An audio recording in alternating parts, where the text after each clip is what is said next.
Welcome back to GLO TECH, your hub for IT tutorials and coding made simple. Today, let's demystify Java method parameters. Ready? Let's dive in. First up, single parameters. Here's a simple example.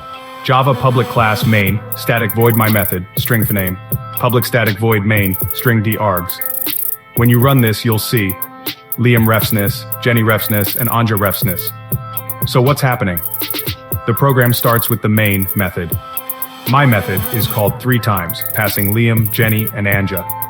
Inside myMethod, the parameter is assigned the passed value and prints the full name.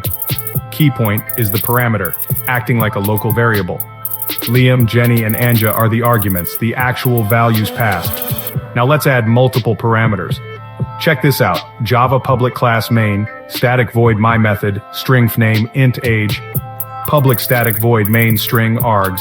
You'll get Liam is 5, Jenny is 8, and Anja is 31.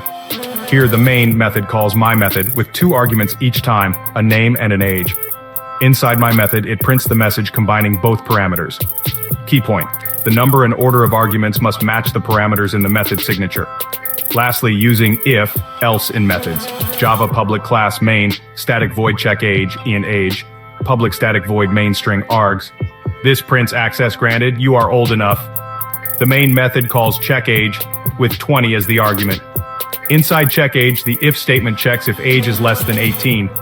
Since 20 is greater, it prints the else block message.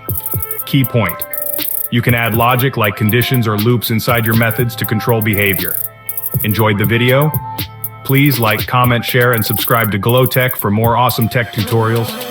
Hit the notification bell so you never miss a new video. Thanks for your support.